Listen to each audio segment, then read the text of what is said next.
Muchas gracias de nuevo por estar aquí y vamos a ir viendo cómo, no sé si se va viendo un poco el esquema, la estructura que he querido dar a estas charlas, pero como pueden ver el hilo conductor es la contemplación. Entonces hemos visto la contemplación en la vida monástica, la contemplación como el corazón de la vida monástica, después la contemplación en la escritura. Ahora veremos la contemplación en la liturgia y terminaremos con la contemplación del rostro de Cristo, siempre según el pensamiento de Joseph Ratzinger, Benedicto XVI. Entonces vamos a ver de la liturgia. Empezaré con una anécdota histórica, una leyenda histórica que cuenta mismo Ratzinger. El príncipe Vladimiro de Kiev, en Ucrania, envió a sus legados para que conocieran distintas religiones y así poder ver cuál convenía más a su reino. Los emisarios fueron en primer lugar a visitar a los búlgaros, donde quedaron algo desalentados al ver rezar a los musulmanes. Entonces, Bulgaria era musulmana. Luego se dirigieron a la tierra de los católicos germanos, en quienes tampoco encontraron el calor que ellos esperaban ver en la religión. Por último, dirigieron sus pasos a Constantinopla, donde el emperador los invitó a una ceremonia religiosa en la Basílica de Santa Sofía, ahora famosa porque Erdogan, el presidente turco, la ha querido convertir en una mezquita. Allí los embajadores quedaron entusiasmados por el esplendor y la belleza del culto, las bóvedas, los cantos, el incienso, las barbas, la celebración de la divina liturgia, ¿no? No sabemos si hemos estado en el cielo o en la tierra, comentaban. Hemos experimentado que Dios se encuentra allí entre los hombres. Fue en aquel momento, corría el año 988, cuando Rusia se convirtió al cristianismo. Tomando pie de esta historia, comentaba Joseph Ratzinger que lo que contaron los legados del príncipe ruso acerca de la verdad, de la fe celebrada en la liturgia ortodoxa, no fue una forma de persuasión misionera, cuyos argumentos les había parecido más convincentes que los de otras religiones. Lo que ellos experimentaron fue el misterio como tal, que precisamente el desbordamiento, la disputa de la razón, dejó aparecer el poder de la verdad. La liturgia tiene, por tanto, también una gran fuerza misionera. A veces contraponemos misión y liturgia y no nos damos cuenta de que una liturgia bien celebrada es el mejor modo de evangelizar. La verdad se encontraba allí reconciliada de modo admirable con la belleza, cuyo centro latía en el misterio de la Eucaristía. La fuerza interna de la liturgia ha desarrollado sin duda un papel fundamental en la expansión del cristianismo. En la teología monástica, la liturgia era también la síntesis de todas las artes, comenta Leclerc, de la técnica literaria y de la reflexión religiosa, de todas las fuentes de información bíblicas, patrísticas y clásicas. El culto, todos esos recursos alcanzaban su fin, eran restituidos a Dios en un homenaje en el que se reconocía que venían de él. Pasión por la liturgia. Es indudable que la liturgia constituyó para Ratzinger otra pasión de la infancia.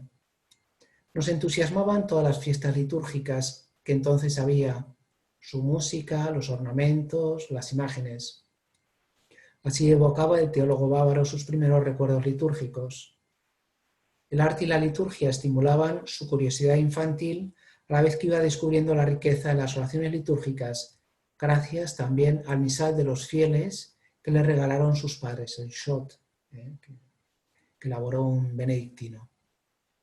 Esta no se ha quedado en una vocación nostálgica, sino que ha tomado cuerpo como una convicción teológica.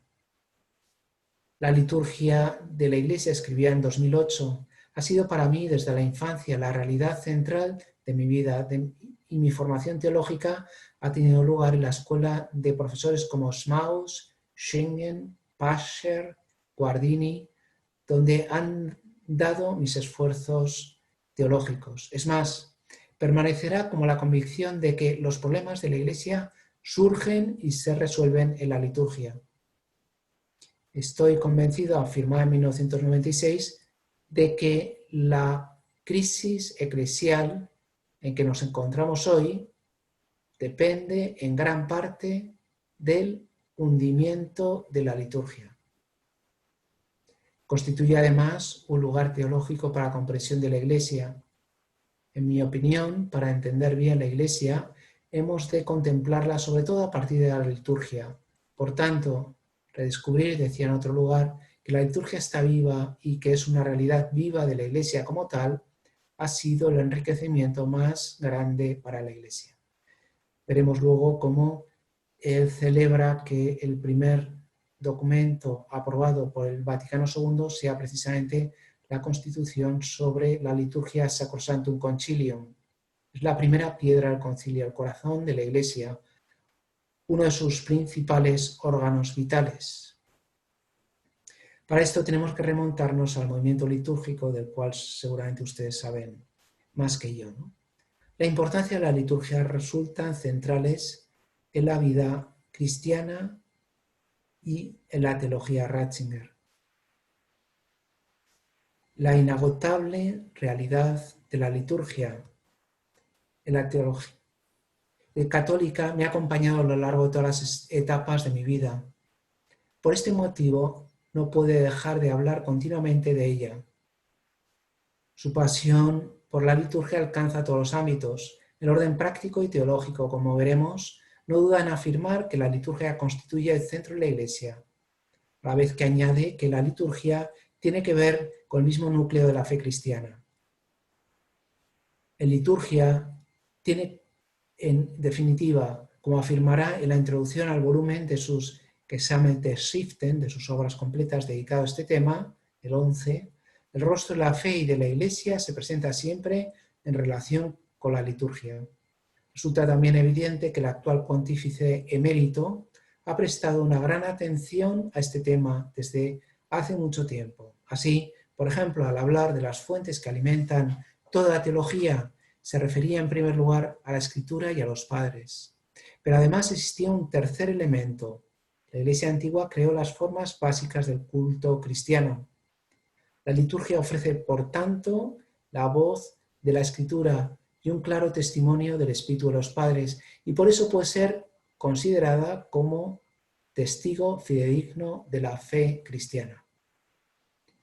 Lex orandi, lex credendi, lux theologandi, podríamos añadir. Junto a la Biblia, el credo y la razón existe una cuarta fuente de inspiración de la teología, la liturgia. Serían estos los cuatro pilares en los que se ha de apoyar el estudio de la ciencia de Dios. La liturgia se constituirá en un locus theologicus. El Concilio Vaticano II quiso empezar por ella, recuerda, de manera que esta prioridad se ha de ver también reflejada en la teología. Escribió en el prólogo a la edición de sus obras reunidas sobre la teología litúrgica. Lo que a simple vista podría parecer una casualidad, también se revela, mirados de la jerarquía de los temas y de las tareas de la Iglesia, como aquello intrínsecamente más correcto.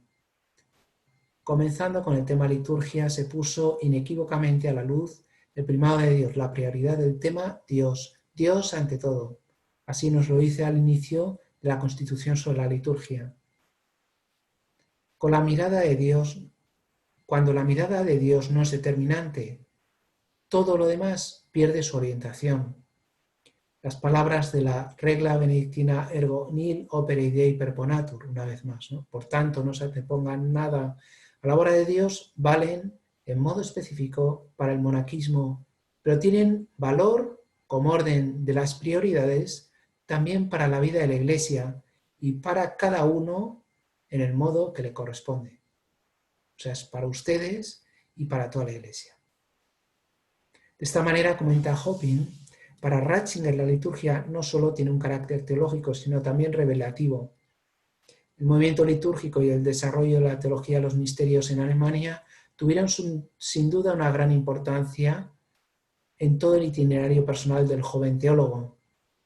Además de Odo Kassel y su teología de los misterios, en la que se adentraba en el memorial litúrgico como elemento actualizador de la historia de la salvación, uno de los autores más conocidos del movimiento litúrgico en Alemania es Romano Guardini.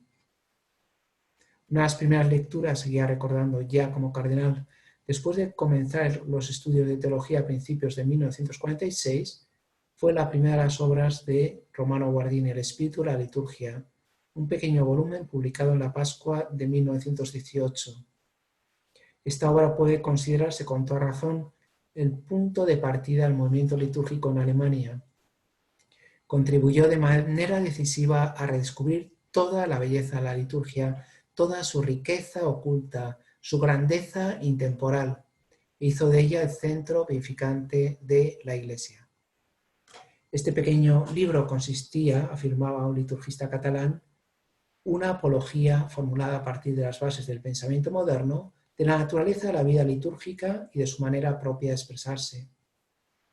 La liturgia supone así un puente que intentó establecer su maestro Guardini y que el joven estudiante adquirió como uno de los presupuestos de su pensamiento, en el que se podía conciliar la perspectiva racional con la mistérica.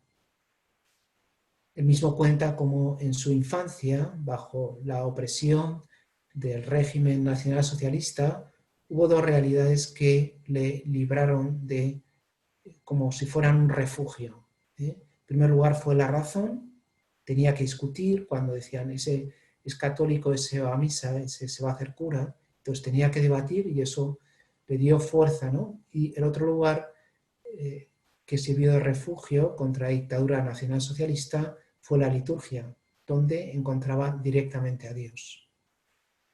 Sin embargo, manifestó también sus prevenciones respecto a la importante iniciativa del siglo XX. En efecto, al principio tenía mis reservas hacia el movimiento litúrgico.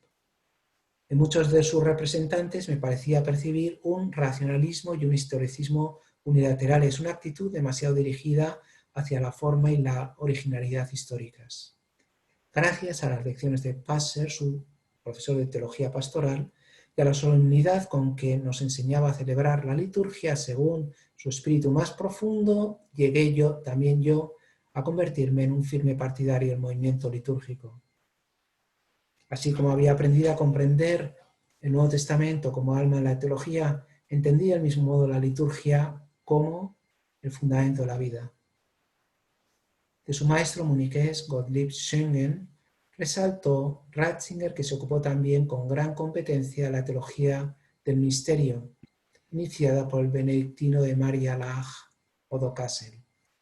Esta teología había nacido directamente del movimiento litúrgico, pero sobre todo planteaba con nuevo vigor la cuestión fundamental de la relación entre misterio y racionalidad, liturgia y razón. El movimiento litúrgico se constituía así en un irrenunciable punto de partida de su reflexión teológica. Su profesor y director del Georgianum, Joseph Passer, reivindicó a su vez la dimensión convivial de la Eucaristía como banquete, también como banquete, esto lo veremos al final, y le introdujo en el mundo de la teología litúrgica.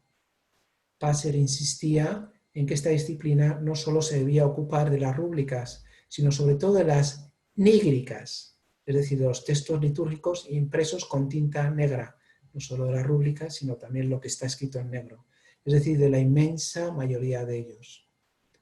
Por su parte, Lepel nos ofrece en este sentido un recuerdo personal de una conversación con Ratzinger que podría ser interesante en este sentido. Se sentía mal cuando se daba cuenta de que algún profesor, con todas las definiciones exactas que había dado en clase, después no sabía casi ni celebrar la misa y se movía en el altar como si fuera un extraño.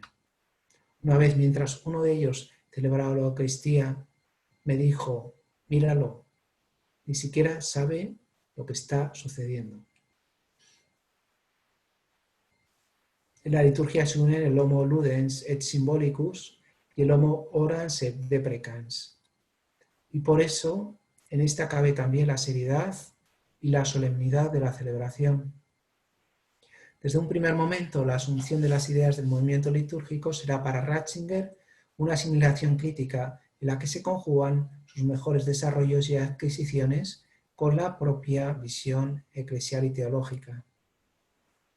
El movimiento litúrgico, añadirá más adelante, intentaba superar, de hecho, el reduccionismo producido por una mentalidad sacramental abstracta, enseñarnos así a entender la liturgia como un entramado vivo de tradición que había adoptado una forma concreta, que no puede diseccionarse, sino que tiene que verse como un organismo viviente.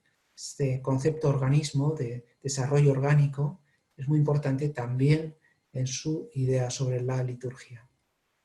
No tardará, pues, en ir expresando estas ideas en foros académicos. En 1958, Ratzinger pronunció en Salzburgo una conferencia titulada Iglesia y Liturgia, publicada recientemente. Estas páginas realizaba el habitual desarrollo etimológico de los términos eclesia y caal para entrar en lo que considera el meollo, el núcleo, el corazón de la realidad eclesial. La Iglesia se reúne precisamente para escuchar la palabra de Dios y celebrar el culto divino. La esencia de la Iglesia, Christus Totus, se da cuando está realmente presente el cuerpo de Cristo. En este sentido, Ratzinger se expresaba en la línea de la eclesiología eucarística. La Iglesia vive del culto y viceversa. Donde está el culto, donde está la liturgia, ahí está toda la Iglesia. También está donde el sacerdote reza el breviario, incluso en una pequeña comunidad que celebra la Eucaristía. Ahí está de verdad la Iglesia, que reza, ofrece y llama con otros reunidos en asamblea. La prolongación de la teología litúrgica en la eclesiología va a ser una de las constantes de la reflexión teológica de algunos autores, entre los que se encuentra el mismo Ratzinger, a la vez que intenta reivindicar, según Gregoire, también la dimensión estético-antropológica. En este sentido, para Ratzinger la Iglesia es sobre todo la asamblea litúrgica, es decir, el pueblo de Dios que se reúne en torno a la palabra, al cuerpo y la sangre de Cristo. La Iglesia no es un parlamento donde se deciden las cosas a mano alzada, sino que la máxima expresión de eclesialidad, de Iglesia, es la asamblea litúrgica, reunida, insisto, en torno a la palabra, el cuerpo y la sangre de Cristo. En este sentido, para aligerar esto, me contaba un párroco que una vez se encontró en la pared de su casa parroquial esta pintada: a los que no rezan, Dios les castiga con reuniones.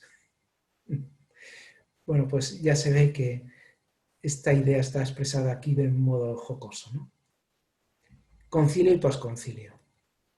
La referencia a la liturgia va a ser, como estamos viendo, una constante de su reflexión teológica.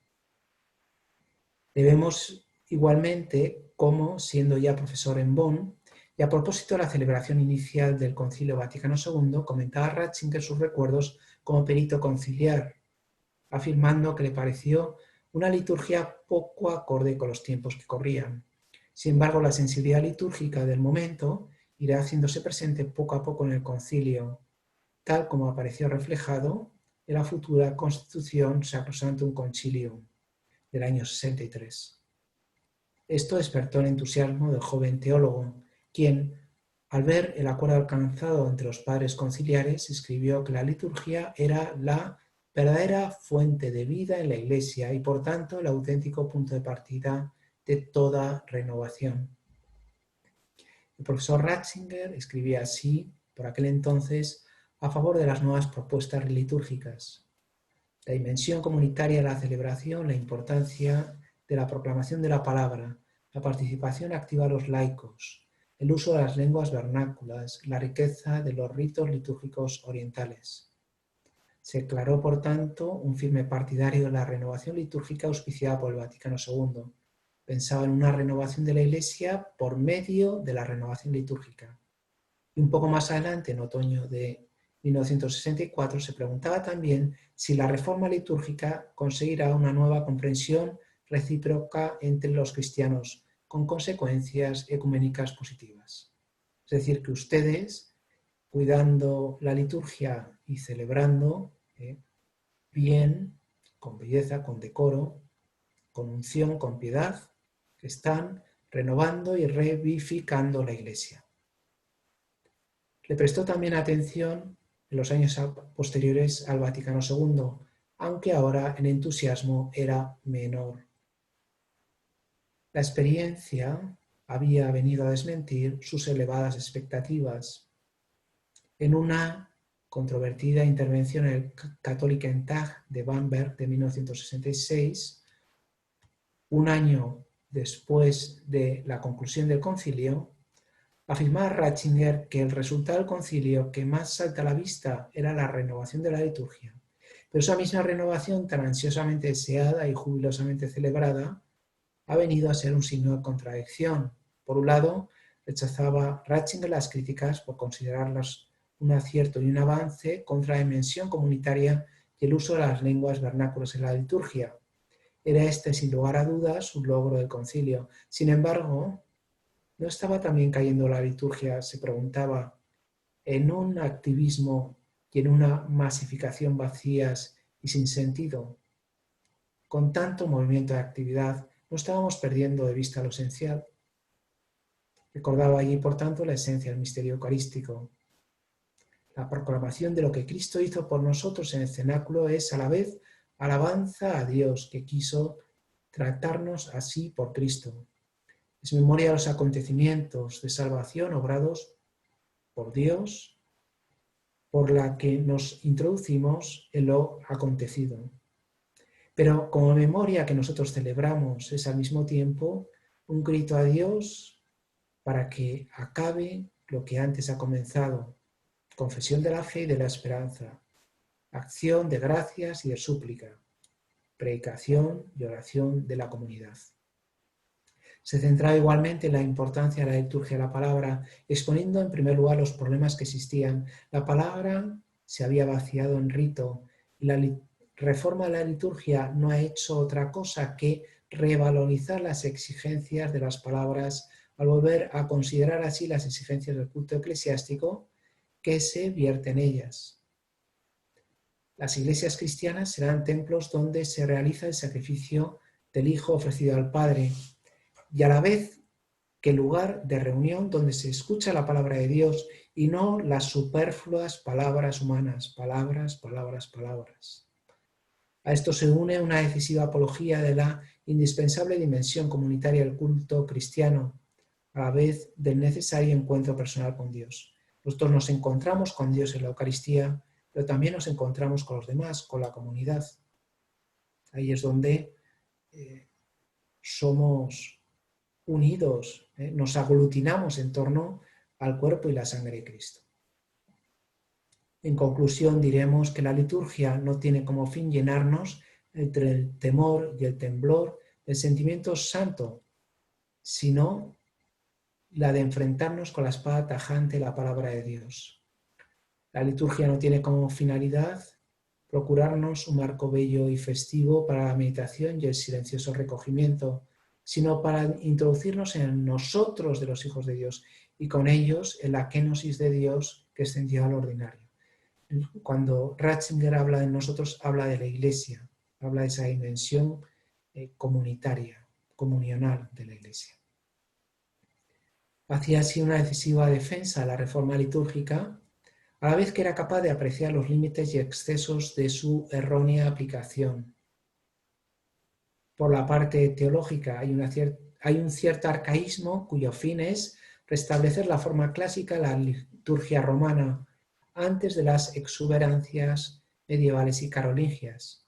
Pero sobre esto hay que decir que si bien el entonces puede proporcionarnos útiles ayudas para dominar el hoy, no es este sin más el único criterio de ponerse como base de la reforma. Es decir, él habla siempre de una evolución orgánica de la liturgia. Ratzinger valoraba un movimiento litúrgico en el que no se trataba de fabricar textos o inventar acciones ni formas, sino de descubrir el centro viviente, de penetrar en el tejido propiamente dicho de la liturgia. Al mismo tiempo recordaba, no podemos rechazar sin más las profundas raíces históricas de la liturgia, pues podríamos caer en su defecto contrario. El mero arcaísmo no sirve para nada y la mera modernización menos todavía. Tal vez la iconoclasta intención de suprimir los antiguos ritos nos puede llevar a unos extremos igualmente dañinos, es decir, desarrollo orgánico de la liturgia, ni arqueologismos ni esnovismos. Nos encontramos ahora ante un nuevo ritualismo en clave moderna, se preguntaba. Hay reformas y reformas. La Iglesia tiene que volver una y otra vez a la sencillez de los orígenes, a fin de experimentar y comunicar. De sencillez ustedes saben bastante, ¿no? Al margen de todas las posibles formas que lo que le es propio. Pero tampoco puedo olvidar que celebrar la Cena del Señor significa por esencia una fiesta, y con la fiesta encaja la belleza festiva. Por eso lo esencial a la celebración litúrgica es la belleza y la dignidad. En esa fiesta que se renueva de modo real en cada misa, en cada Eucaristía, está la clave de toda reforma y de toda revisión litúrgica, según Ratzinger. Y toda fiesta necesita belleza, decoro, elegancia. Concluía así con una llamada a la libertad y a la tolerancia también en materia litúrgica. Perdón, un chiste. ¿Qué diferencia hay entre un terrorista y un liturgista? Es un chiste un poco terrible, ¿no? Dicen que con el terrorista se puede negociar. Digo, a veces nosotros queremos imponer nuestros gustos litúrgicos a los demás. Y aquí Ratzinger apela a la libertad, apela a ese pluralismo legítimo que hay en la Iglesia. El pelearnos por la liturgia, el perder la caridad por la liturgia, yo creo que no debe ser muy bueno, me parece, no lo sé. Todo esto significa que para la reforma de la liturgia se requiere una gran capacidad de tolerancia dentro de la Iglesia, tolerancia que este terreno es el escueto equivalente de la caridad cristiana. El hecho de que a menudo falte no poca esa tolerancia es sin duda la crisis de la renovación litúrgica entre nosotros, porque el culto divino más auténtico de la cristiandad es la caridad. In essentialis unitas, in dubis libertas, in omnibus caritas. La reforma litúrgica. En la reforma litúrgica, seguía diciendo allí, en 1966, debe haber el suficiente espacio de libertad para no caer en el monismo litúrgico, todos iguales. La pluralidad también litúrgica ha constituido siempre una riqueza de la Iglesia. No debe existir un modelo canónico para toda celebración, un solo estilo celebrativo. Pero eso no quiere decir caer en la incuria, el descuidar la liturgia, el no amarla. Tal vez por esta misma razón le sorprenderá después al teólogo, entonces profesor de Ratisbona, el hecho de que cuando en 1970 se publicaba el nuevo misal, se prohibiera el de uso precedente. Estaba perplejo, recuerda, ante la prohibición del misal antiguo, pues no había ocurrido nada parecido jamás en la historia de la liturgia. Era una prohibición inusitada, constituía una novedad histórica en la aplicación de la legislación litúrgica. Sin embargo, en una entrevista concedida a Communio, la revista Communio en 1977, matizaba de siguiente modo: estoy muy contento con el nuevo misal, con la ampliación del corpus de oraciones, de los prefacios, de las nuevas plegarias eucarísticas, de los numerosos cánones de la misa para todos los días laborables, etc. Por no decir nada del uso de la lengua vernácula. Se ve que lo maneja el misal con cercanía, ¿no? Con profundidad, ¿no? Pero me parece poco afortunado el que se haya dado la impresión de que se trata de un nuevo libro, en lugar de presentarlo en la unidad de la historia de la Iglesia. Desarrollo orgánico de la liturgia. Por eso entenderá la Eucaristía como fiesta, sacrificio y solemnidad. Ahí publica un libro titulado La fiesta, la fe, un nuevo libro sobre la liturgia, donde entiende la celebración eucarística como cena, fiesta y sacrificio. Por otra parte, y abordando ahora cuestiones más teóricas, un artículo de 1977 titulado forma y contenido de la celebración eucarística, retomaba la sugerencia guardiniana al hablar de la forma. Tras una introducción en la que se refería a la conocida polémica entre cena y sacrificio de la Eucaristía, no solo el Lutero, que para él la dimensión sacrificial, él decía una expresión muy fuerte, la más horrible abominación, una de las cautividades de Babilonia, ¿no? Pero también en el siglo XX ha habido este debate, ¿no? Ratzinger establecía un nuevo diagnóstico sobre la aplicación de la reforma litúrgica en términos parecidos a los ya propuestos con autoridad. La falta de la claridad en las relaciones entre las esferas dogmática y litúrgica que siguió presente incluso en el Concilio Vaticano II constituye el problema central de la reforma litúrgica. Por este lastre se explican en buena parte de los problemas que nos ocupan desde entonces. En parte, la reforma litúrgica debe nacer de una recta comprensión dogmática de lo que ocurre en la celebración litúrgica. La ignorancia en este campo lleva al vacío, a improvisaciones y manifestaciones más o menos peregrinas. Tras lo cual entraba la cuestión propuesta. Uno de los puntos en que había que establecer claridad consistiría en unir las ya mencionadas dimensiones de cena y sacrificio, la dimensión convival y la dimensión sacrificial de la Eucaristía. El evento formal de la Eucaristía tendía un puente hacia las palabras de Jesús en la última cena, en las cuales él había llevado antemano su muerte en la cruz. Es decir, cena y sacrificio, dimensión convival y dimensión sacrificial íntimamente unidas. Si la forma básica de la misa no se llama comida sino Eucaristía, se conserva la necesaria y fructuosa diferencia entre el ámbito litúrgico que se ocupa de la forma y el dogmático. Pero ambos no quedan separados, sino que convergen y se influyen mutuamente. Por lo demás, nos excluye el elemento de la comida, porque Eucaristía es también, aunque no solo bendición de la Sagrada Cena, pero el simbolismo de la cena está subordinado a otro mayor. Esto tiene sus consecuencias litúrgicas y celebrativas. Así hace una serie de sustanciales matizaciones, recordando que la última cena es la base del contenido dogmático de la Eucaristía, pero no su forma litúrgica. La Eucaristía es el memorial de la Pascua del Señor, es decir, de la pasión, muerte y resurrección de Jesucristo, de toda ella, no solo de la última cena. O sea, sería Jueves Santo, Viernes Santo y Domingo de Resurrección, todo unido, ¿no? Esta no existe aún como realidad cristiana.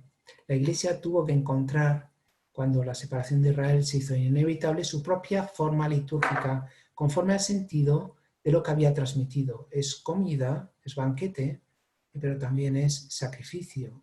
Y por lo tanto, el estilo celebrativo debe ser festivo, pero al mismo tiempo debe reflejar la seriedad de la muerte del Señor. Esto no es decadencia, insistirá, sino una necesidad inscrita en la naturaleza del proceso. Se trata, pues, de una manifestación más de la continuidad y discontinuidad que se da entre lo judío y lo cristiano. La celebración litúrgica constituirá no solo eulogía y doxología, sino, sobre todo, Eucaristía, una acción de gracias por el sacrificio ofrecido por Cristo en la cruz y actualizado en cada una de las celebraciones litúrgicas. La Eucaristía cristiana como tal concluye, no es una simple repetición de la última cena que sería irrepetible tal y como fue. Propone, por tanto, el domingo y el día de la resurrección del Señor como el verdadero lugar interior en el que la Eucaristía adquiere su forma cristiana y acaba con una completa y sugerente definición. Eucaristía significa tanto el ofrecimiento de la comunión, en la que el Señor se hace comida para nosotros, como la entrega de Jesucristo, quien completa un sí trinitario al Padre con el sí de la cruz, a reconciliarse de este modo con el Padre. Entre comida y sacrificio no hay contradicción. El nuevo sacrificio del Señor, ambas se hacen inseparables. Cena y sacrificio, por tanto, a la vez que fiesta de la resurrección y alabanza al Padre en el Espíritu, Todo esto le daría sentido festivo a la celebración litúrgica, a la vez que seriedad y dramática trascendencia. Es decir, está hablando de la irrenunciable dimensión sacrificial de la Eucaristía. Cristo murió rezando, añadió un año después. Antepuso un sí al Padre a la oportunidad política y por eso fue crucificado. De esta manera, en la cruz glorificó al Padre y esa forma de morir fue la que trajo como consecuencia lógica la resurrección. Esto significa que la autorización a la alegría, el sí liberador y victorioso de la vida, se sitúa en la adoración. Esta es una palabra clave para Ratzinger, Anbetung, adoración. La cruz, en cuanto a adoración, es también elevación, presencia a la resurrección. Celebrar la fiesta de la resurrección significa sumergirse en la adoración. Pues muchas gracias. Si